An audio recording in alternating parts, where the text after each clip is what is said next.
Yes ngono dunya biasa wae. Urip wis biasa wae. Maksudnya biasa wae penting soleh, di hati soleh, rezeki ya minallah. Pokoke taluk mek pangeran, ora usah sok suci, ora usah sok bener dhewe biasa wae. Dunya wis kabeh kersane napa? Pangeran.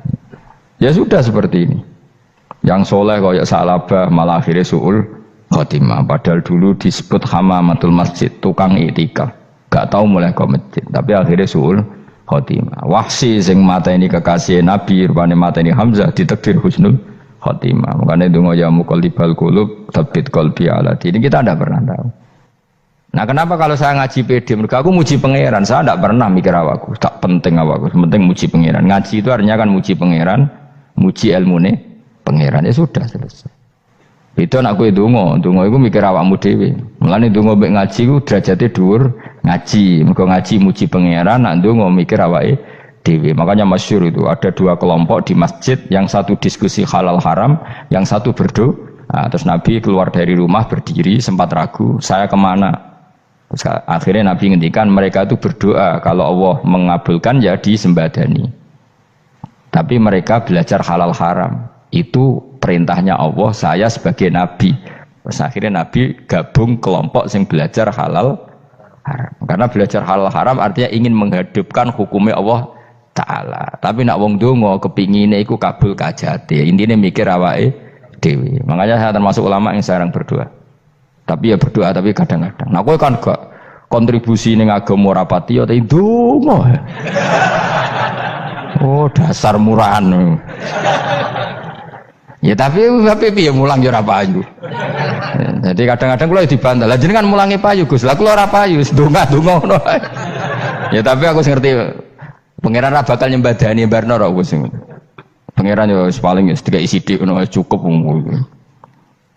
Kalau termasuk orang yang nggak setuju ya kalau orang sholawatan terus berlebihan tapi khidmah ini Nabi kurang. Maksudnya gini loh, sholawatan berlebihan ya. Redaksi sholawat tentang Nabi itu kecil, bukan sholawat jumlahnya enggak. Redaksi tentang Nabi itu kecil, sementara tentang keinginannya itu saya tidak suka. Saya suka sholawatan itu ya yang nyifati Nabi banyak, kemudian keinginannya kecil, itu bagus. Kayak Ikhya itu, kayak Ikhya Abdul Hasan Asadili itu. Kalau dongo itu jaluke mau swidik paling baris paling terakhir. Misalnya gini, nahmaduka ya man huwa la ilaha illa anta arrahmanur rahim itu langsung in sampai nyifati Allah itu 99. Buar ngono nganti berkuras-kuras. Lagi terakhir mau jaluk dongo sithik. Nah kowe kan enggak muni muji Allah mau basa-basi tok. Alhamdulillah rabbil alamin wassalatu wassalamu ala Muhammadin. Monggo syarat tok. Baru ke Allahumma inna nas'aluka nganti telung lari. Telung halaman. Tapi pas muji pangeran, alhamdulillah rabbil alamin wassalatu wassalamu ala Muhammadin. Bariku terus dongo njaluk mapan, tolak buala. Yo aja. Mana jare pangeran? Muji kekasihku suwi dik dongane kecangkeman. Lah saya tuh gak suka jenis itu. Harusnya sholawatnya itu yang panjang. Maksudnya nyifati Nabi yang panjang. Baru mintanya sedikit. Itu bagus sih. Bi akhlak. Makanya saya diantara sholawat yang senang itu sholawatnya Habib Ali Al-Habsyi yang arang Simtudur. Itu kalau beliau baca sholawat itu sholatan yattasilu biha ruhul musolli alaihi bi fayam basitu fi qalbi sirru nuri ta'alluqi bi wa hubbi wa yuktabu biha bi inayatillahi ta'ala fi hisbi. Jadi dia baca sholawat itu, ya Allah berikan sholawat kepada kekasihmu Muhammad. Dengan sholawat ini rohnya saya, musolli itu rohnya saya yang membaca sholawat bisa sambung dengan rohnya Rasulullah. Dan setelah sambung saya terhitung sebagai orang yang mencintai Rasulullah. Dan saya berharap dari cinta itu saya tertulis sebagai umatnya. Nah aku kan enggak mau sholawat itu mau saya termasuk orang yang enggak saya loh ya. Tapi ya tetap baik dibanding nganggo primbon ya satu sholawatan itu. Tapi boleh punya etika lah dengan Rasulullah itu. Boleh kalau dongo nyifati Nabi yang banyak, ya baru keinginan. Kan banyak itu sholawat yang seperti yang saya misalnya di kitabnya Sayyid Muhammad ada Allahumma sholli ala sayyidina Muhammad nuri kalam alladzi. Wah nyifati Nabi itu sampai panjang lebar baru menceritakan hajatnya. Kalau kamu kan enggak nyifati Nabi basa-basi, mau sidik mana? Malah kadang orang misalnya ala Muhammad. Kok ala Muhammad muni Sayyidina aja disoal. Masalah terus bariku dungane apa? Panjang. Saya termasuk yang enggak setuju karena itu menurut saya kurang etika. Makanya Rasulullah itu kalau berdoa kalau sudah nyifati Allah coba tak beri satu contoh saja doanya Nabi. Alhamdulillah hamdan yuwafi ni'amahu wa yukafi'u mazida ya rabbana lakal hamdu kama yanbaghi li jalali wajhika 'azimi sultanik la nuhsi sana'an 'alaika anta kama asnaita 'ala nafsik. Itu sudah berapa itu nyifati Nabi? Itu belum doanya tuh. Nah kamu kan enggak Alhamdulillah rabbil alamin Allahumma ya Allah ikti hajati gremeng tok titik seramutu tenan jen gak bakat wali nah cara kula iku sisen kula ya sering ngamini dongane wong ngono tapi ning atiku amin itu maksudnya amin barno mawon Gusti nanti aku amin tapi amin ku barno mawon Gusti wong ora jelas ngono berarti. Jadi aku muni amin tapi amin barno maksudnya ya Allah barno amin maksudnya.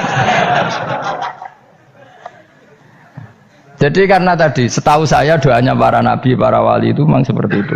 Ya coba itulah doa tadi aja yang saya sebut itu berapa kalimatnya? Apa? Alhamdulillah hamdan yuwafi ni'amahu wa yukafi mazida ya rabbana lakal hamdu kama yanbaghi li jalali wajhika 'azimi sultanik la nuhsi sana'an 'alaika anta kama asnaita 'ala. Enggak terhitung pujian saya kepada engkau sebanyak engkau memuji pada diri engkau sendiri. Allahumma inni a'udzu biridhoka min sakhatika fi mu'afatika min uqubatika wa bika minkal. Allahumma sholli bi haqqi jabarutika wa bi khawfika. Kan panjang sekali doanya wali-wali itu, tapi semuanya mensifati Allah. Bahkan banyak yang kemudian lupa enggak doa. Coba haji, doa haji itu coba. Labbaik Allahumma labbaik la syarika lak innal hamda wa ni'mata laka wal mulka la syarika lak wa ni'mat. Itu kan labbaik saya siap melaksanakan perintahmu ya Allah sa'dik. Engkau yang punya pujian, engkau la syarika lak lakal. Itu malah enggak ada, jarang malah ada doanya. Itu kalimatnya talbiyah semua. Allahumma antal azil akram itu sudah seperti itu. Karena tadi al-mu'min yashghaluhu sana 'ala Allah min ayyakuna li nafsihi dzakiran. Mukmin sejati adalah sibuk memuja Allah sampai lupa jatah dirinya sendiri. Nah, kowe kan gak mujine Allah basa-basi, dongane tenanan. Itu jadi makhluk aneh, itu jadi hubungan mbek pangeran itu wong aneh. Ya tapi jen ra bakat wali, ngono iku dadine ngono iku. Ya tok ngono kok mari wali kakean malah gak elit. Jadi, tapi saya mohon itu di sholawat itu usahakan jumlah paling enggak jumlah sholawatnya banyak, doanya sedikit. Paling enggak misalnya kamu tidak punya kalimat yang apa baik ya mau sholawat ping 100 itu gak ada salah biar guling-gilingan apa kita menyebut kekasihnya Allah lebih banyak ketimbang kita menyebut hajat kita sendiri ya gitulah. Paling enggak punya etika seperti itu ya. Kalau kamu enggak punya segot-segot sing keren, bacalah sholawat berapa 100 terus cerita awam Gusti utang kula kathah. Mungkin ra jawab wis roh ngono saya. Tapi kan kita menyebut kekasihnya sampai 100, nyebut utang bisa. Ojo kok nyebut kekasih pisan, nyebut utangi 100. Berarti yen nek ditakoki pangeran, kowe nyebut kekasih wong pira pisan, nyebut utang 100 dasar ra utang ngono-ngono kan. Ya ada, saya termasuk orang yang nggak setuju tadi. Jadi kalau redaksi sholawat cari yang mujinya Nabi lebih lebih banyak. Karena itu nanti lebih diridhoi Allah Taala. Coba Allah sendiri kalau nyebut nabinya itu hitung saja. Laqad ja'akum rasulun min anfusikum. Jadi rasulun min anfusikum, seorang rasul yang sejenis dengan kamu. Terus azizun, orangnya sangat terhormat. Alaihi ma'anitum, rasul ini siap menanggung apa yang kalian tidak mampu. Kowe ra bakat mlebu swarga baru kaya syafaate Nabi akhirnya mlebu swarga. Kowe ra kelar korban, Nabi tahu mengorbankan kita semua. Dokha Rasulullah bikabse ini terus hada an ahli wa hada amman lam yudokhi min mati. Jenenge alihima anitum. Nabi menanggung apa yang kalian berat. Azizun, Nabi itu ali terus harisun alaikum. Nabi sangat berkomitmen menyelamatkan kalian. Haris itu keinginan yang berlebihan itu jenenge apa? Haris, kiai kuno namanya ini ngungseng, keinginan yang over. Nabi itu sangat berkeinginan kita ini maslahat. Terus bil mukminina raufur. Allah yang super saja kalau nyebut nabinya nyifati sebanyak itu. Ada ayat lagi misalnya, Rabbana wab'ats fihim rasulam minhum yatlu alaihim ayatika. Muhammad itu siapa? Seorang rasul yang membacakan ayat-ayat Allah. Wa yu'allimuhum, seorang rasul yang mengajari mereka alkitab wal hikmah. Wa yuzakkihim, seorang rasul yang membersihkan akhlak-akhlak kita. Jadi artinya Allah punya tradisi kalau nyifati rasul itu banyak. Juga nyifati orang-orang sekeliling rasul. Makanya menurut saya madzhab Syiah itu enggak pas. Karena Allah kalau nyifati Rasulullah itu jika nyifati orang-orang di sekeliling Rasulullah, dan itu dengan pujian, yaitu Muhammadur Rasulullah walladzina ma'ahu asyidda walal kufar ruhama'u bainahum tarahum ruk'an sujada yabtaguna fadlan minallahi warid wa nasimahum fi wujuhim min atharis sujud. Itu kan panjang sekali, dan orang-orang sekeliling Muhammad adalah begini. Kayak apa Allah muji para ashabu Rasulillah? Masa kita ikut kelompok yang menghina ashabnya apa? Rasulillah. Makanya kita tetap madzhab ahli sunnah apa? Wal jamaah, yaitu mencintai semua sahabat. Karena Allah saja yang Tuhan mensifatinya dengan sehormat itu. Mensifati apa? Ashabu Rasulillah. Disifati orang-orang yang saling kasih sayang sama orang mukmin. Tarahum ruka'an, sujud dan komitmen hidupnya untuk rukuk dan sujud. Simahum fi wujuhim min asari sujud. Sudah asari sujud tidak usah diterjemah, nanti sensitif. Cuma setahu saya asar sujud itu nanti setelah di akhirat orang sering sujud itu jabahnya itu ada nurnya. Tapi kalau ada yang nafsirkan asari sujud itu warna tertentu ya semboy, itu sensitif. Yang jelas asari sujud itu ya sudah seperti itu. Seneng kamu kok kasut. Kowe nyen provokator, nak ono apa ya? Ada hal yang begitu terus mau berlebihan. Uteke ya khisimun. Nah, kula ora ada kepentingan pokoknya ayat si mahum fi wujuhim min atharis sujud, bahwa dalam jabahnya itu ada asaris sujud. Itu masyhur kan, saya terangkan ya, tapi kowe aja sensitif loh, biasa wae. Suatu saat Rasulullah itu ngendikan begini, nanti saya kata Nabi akan nyafaati kalian semua. Sahabat-sahabat tanya, ya Rasulullah dengan sekian miliar orang bagaimana kamu mengenali kita? Saya ulang lagi, suatu saat saya nanti akan nyafaati kalian karena saya kenal kalian. Maksudnya di akhirat. Ya apa? Di akhirat. Terus sahabat tanya, ya Rasulullah bagaimana engkau mengenali kita sementara nanti di akhirat bermiliar-miliar orang gitu. Terus Nabi ngendikan gini, jika kamu punya unta dengan tanda tertentu, saya ulang lagi, jika kamu punya unta punya tanda tertentu, dalam jidatnya ada begini, dalam tangannya ada gini, dalam kakinya ada gini, maka apa kamu bisa membedakan untamu dengan unta orang lain? Ya bisa ya Rasulullah, karena unta kita khas. Misalnya kaki depannya ada putihnya, kaki belakangnya ada putihnya, dalam baduknya ada putihnya. Terus kata Nabi, inna ummati yut'auna yaumal qiyamati hurran muhajjalin min asaril wudu. Nanti umatku nanti wajahnya juga bersinar, tangan kakinya juga bersinar. Jadi asar itu saya pastikan secara riwayat itu akhirat, maksudnya tentang akhirat. Tapi bahwa yang di dunia ada yang memulai asar itu nggih monggo mawon. Loh itu bagus kan, artinya ekspresi percepatan. Ndak apa-apa loh, daripada kok kowe ora jelas ini gitu. Maksudnya ya orang ngetok kowe pancen jarang sujud tenan. Wis ora usah sensitif, tapi yang jelas ya nanti.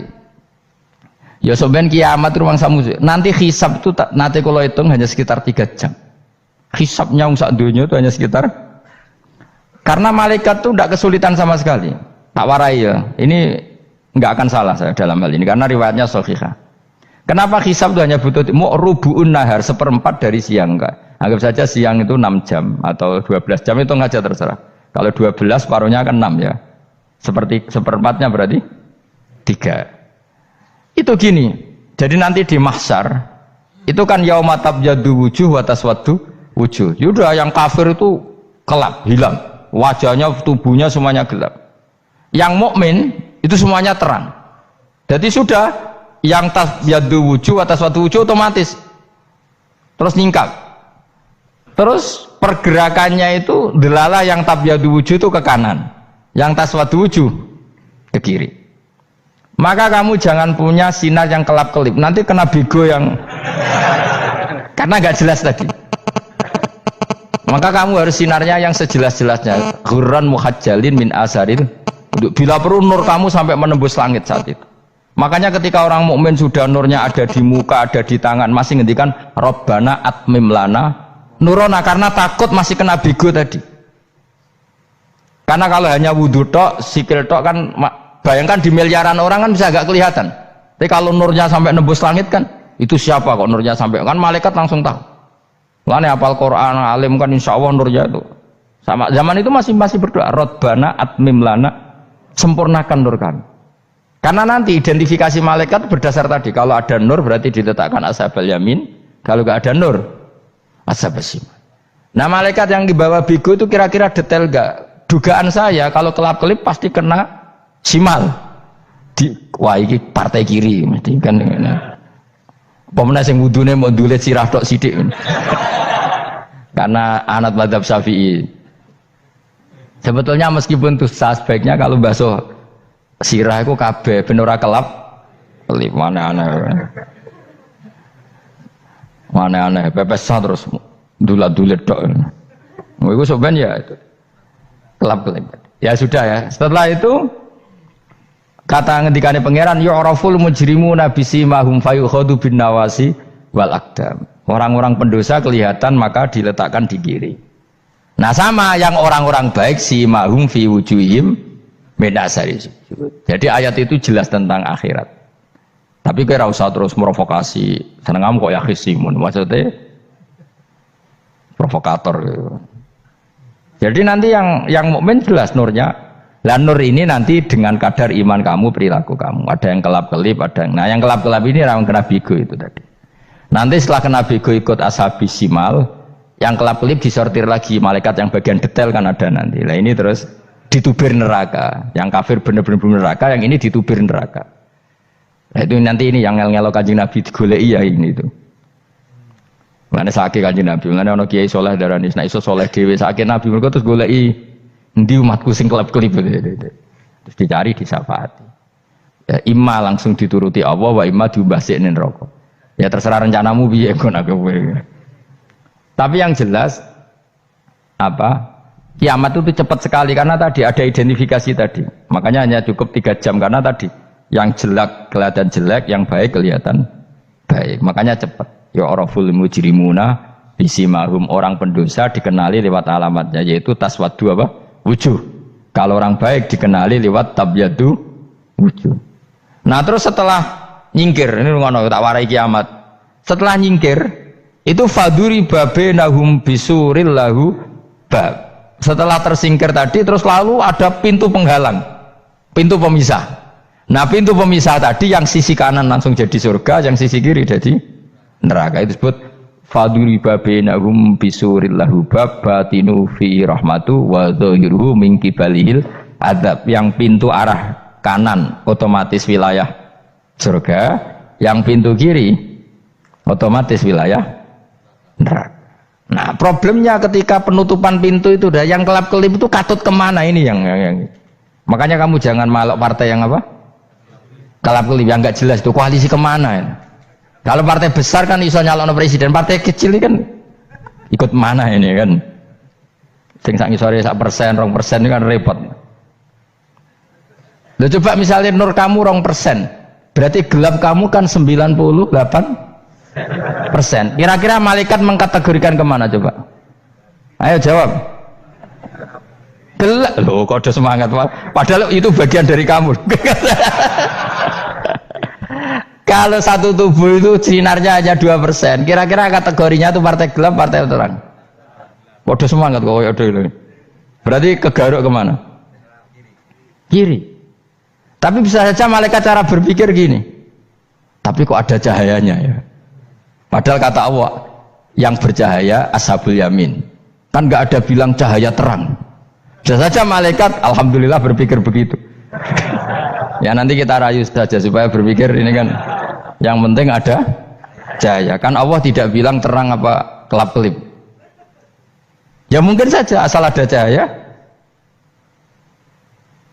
dikategorikan lahu nur, punya apa? Nur. Tapi yang jelas saat itu pun yang sudah punya cahaya masih berdoa Rabbana atsmim lana nurona, ya Allah saya mohon sekali nur-nur kami sempurnakan. Jadi ini saya bantu teman-teman yang hafid-hafid supaya tahu maknanya ya. Dan yang nggak hafid ya dengar ya. Kalau nur itu penting. Makanya Nabi itu kayak apa? Nabi itu orang super. Itu kalau ngendikan wa almin fauqi nuran wa min tahti nuran wa an yamini nuran wa an simali nuran, sampai terakhir Nabi masih mendoa untuk dirinya waj'al li nuran, dan semua tubuh saya jadi nur. Jadi Nabi sudah gitu kan. Ya Allah, jadikan sisi depanku nur, belakang kami nur, kanan nur, kiri nur. Terakhir itu apa? Waj'alni nuran, dan doa semoga semua tubuh saya jadi nur. Itu termasuk doa yang sering saya baca. Karena saya takut kelap-kelip tadi, ini bahaya ini kalau malaikat. Saya tidak tahu cara berpikir malaikat tadi. Apa ngitung 98% maka dikategorikan apa? Gelap. Apa dihitung nurnya saja? Wong instruksinya Allah kan yang ada nur ashabul yamin. Meskipun kelap-kelip kan punya nur. Saya tidak tahu nanti ikut 2% ikut mana kalau di partai koalisi itu. Ya, ikut yang menang biasanya, ikut yang apa? Ya paham ya, makanya saya mohon kalau wudhu itu usahakan sempurna, terutama wudhu sholat. Kalau nggak wudhu sholat itu sebaiknya nggak sempurna, supaya ada bedanya wudhu sholat sama wudhu tidak sholat. Rasulullah itu masyhur gitu ya. Rasulullah itu kadang tawaddu'a wudhu'an khafifan, wudhu yang sederhana, yaitu hanya sekali-sekali dan tidak sempurna. Ketika ditanya as-sholat ya Rasulullah, tidak. Misalnya saya habis makan, mau tidur, biasanya ya wudhu, tapi tentu tidak perlu sesempurna kayak wudhu sholat, biar ada bedanya. Rasulullah juga gitu, beberapa kali beliau wudhu tapi tidak sesempurna wudhunya untuk sholat. Masyhur itu di riwayat tawaddu'a wudhu'an khafifan duna wudhu'ihi lis sholat. Tapi kalau wudhu untuk sholat asbaghal wudhu, menyempurnakan wudhu. Jadi supaya ada bedanya wudhu sholat dan wudhu tidak sholat. Saya gak wong ora iso ngaji podo kabeh. Abu Bakar ya gitu. Ana wong poso sunat kok nyediakno buka dimarahin. Istrinya pernah nyediakan buka beliau untuk puasa sunat. Itu embernya dipecahi Abu Bakar. Ditanya, kenapa gitu? Apakah kamu akan menyaingi Ramadan? Jadi gak boleh memperlakukan puasa sunat kayak Ramadan. Ya biasa saja kalau puasa sunat tuh, wah, buka kolak, apa? Ramadannya ya iri tuh. Ini gimana kok saya disaingi ini? Jadi kabeh itu ada proporsinya, ada apa? Makanya megang Quran ya wudu, megang wudu. Nah, kabeh gitaran terus wudu, pengiran tersinggung. Piye kok menjegal gitar wudu? Jadi gak boleh kebaikan disaingi itu juga gak boleh. Bapak gue sergap wudu sampai nyekel gitar. Yo, Quran tersinggung, wah semen ibu gak semen kan. Malaikat panitia kan ya tersinggung. Kabeh itu kan ada proporsinya, apa? Ada proporsinya. Itu hebatnya Rasulullah. Jadi kalau beliau wudu, bahkan wudu itu wudu li sholat sama tidak sholat itu. Misalnya sholat sunat itu kamu mampu ngadeg boleh nggak duduk? Boleh. Kalau sholat fardu nggak boleh, biar ada bedanya. Fardu itu spesial, nggak boleh, harus berdiri. Kalau sunat pun harus berdiri. Fardu tersinggung, iya sunat kok nyaingi aku kan gitu kayak. Ya makanya sholat fardu wajib berdiri ya. Sholat sunat boleh duduk meskipun mampu loh ya. Nggak boleh sama. Sholat sunat pun harus berdiri. Berarti ada sunat menyaingi fardu. Ya jelas ya. Jadi aturan main itu harus jelas. Nggak boleh. Makanya Abu Bakar itu nggak mau kalau ada orang puasa sunat kemudian apa? Abdullah bin Mas'ud lebih parah. Dia itu tukang nyuwepeng orang yang selalu sholat duha. Makanya saya itu duha itu jarang karena takut kena sweepingnya siapa? Abdullah bin Mas'ud. Itu ada orang khusyuk tiap hari duha disweeping sama dia. Apakah kamu menjadikan sholat ini jadi fardu? Kok mbok lakoni bedino? Awas nang mbok lakoni bedino. Daerah akhir duha dilakoni bedino. Perkara ini butuh duit. Itu kalau zaman Abdul Mas'ud kena sweeping apa? Karena berarti menandingi fardu. Yes, kira usah anut ilmu ku bahaya itu di sensitif. Cuma ini kan ilmu tetap tak utarakan. Biar kamu tahu, nggak boleh fardu disaingi itu nggak. Coba kan banyak ketentuannya tadi. Contoh paling gampang itu apa? Kalau sholat fardu boleh, nggak boleh apa? Duduk. Sholat sunat boleh duduk. Sholat sunat boleh di kendaraan sesuai jalannya kendaraan. Nama tawajjahat bi rohilatu. Kalau sholat fardu, kalau kamu naik unta harus turun untuk memastikan di kiblat. Jadi banyak sholat sunat kamu dalam keadaan najis sudah tidak boleh dilakukan. Kalau sholat fardu, karena saking pentingnya fardu, meskipun dalam keadaan najis ya menemukan alat sesuci harus tetap sholat. Jenenge sholat dihormatil waktu, karena nggak boleh fardu ditinggalkan. Meskipun nanti harus iya dah. Karena nggak boleh mengalahkan fardu meskipun itu oleh najis. Jadi misalnya kamu pergi hanya bawa satu celana, kemudian di terminal atau apa kena najis, kena uyah sampean misalnya, kamu harus tetap wudu dan sholat. Karena nggak boleh fardu ditinggalkan. Meskipun nanti harus iadah karena sholat kamu tidak sempurna. Dalam keadaan celana kamu najis, boleh nggak sholat sunat? Oh nggak boleh. Karena kalau fardu itu darurat memang suatu yang harus maka dilakukan. Tapi kalau kamu dalam keadaan nggak suci, nggak boleh melakukan sholat apa? Sunat. Karena fardu itu spesial apa? Spesial. Bukan kalau terus nongol. Wamtazul yauma ayyuhal mujrimun. Ya, jadi orang mujrimun harus terpisah dari orang apa? Mukmin. Dan yang keharusan itu ketika di surga. Tapi kalau di dunia ya boleh muamalah boleh. Ya muamalah yang halal maksudnya. Infaridu tegese misau sira kabeh ana mukminin sing pira-pira mukmin indaktilatihim. Nalikane campure kufar utawa al mujrimin bihi kelan al mukminin. Utawa rujuke balik boten napa. Maksudnya rujuke diwalek ge sami indaktilatihim mukminin bihi kelan kufar utawa kufar ning mukminin. Alam ahad ilaikum ya bani Adam. Alam ahad ana ta ora merentano ingsun ilaikum maring sira kabeh. Amurkum tegese ana ta ora merentano ingsun kum ing sira kabeh ya bani Adam ya bani Adam. Ala lisani rusuli ing atase lisane para utusan-utusan ingsun. Bukankah saya telah merintahkan kamu wahai Bani Adam Allah ta'budu setan. Yen ora menghamba sira kabeh asetan ing setan. Ngendikane pangeran kowe ijek kanut setan cek nemen nih. Bukankah sudah saya perintahkan kamu tidak boleh diperbudak napa setan. Maknane la tutiu tegese aja taat sira kabeh ing setan. Inna sak temene setan laku maring sira kabeh aduun musuh mubinun kang jelas. Bayinul adawati banget musuhane. Lah setan musuhmu kok malah mbok nut bocah kok sarap ngono. Karwan musuh kok di nut. Anut ya pangeran mergo Allah wali fid dunya wal akhirah. Wa ani buduni lan yen to nyembah sira kabeh ni ingsun. Wa anstune kelakuan budu nyembah sira kabeh ni ingsun wahidu tegese nglakoni tauhid sira kabeh. To mengesakno sira kabeh ni ingsun. Wa ati ulan taat sira kabeh ni ingsun. Harusnya kita hanya ibadah ning Allah Subhanahu wa ta'ala karena dia yang menciptakan kita, tempat kita kembali. Setan itu tidak siapa-siapa, makhluk yang hina, yang lemah. Kok malah taat ya ning gone zat sing super, sing gawe kita, sing memberi rezeki kita dan zat yang kita kembali. Hadza utawi iki maksudane taat ning Allah taala. Hadza ay al madkur min taatillah iku siratun ku dalan tariqun tegese dalan mustaqimun kan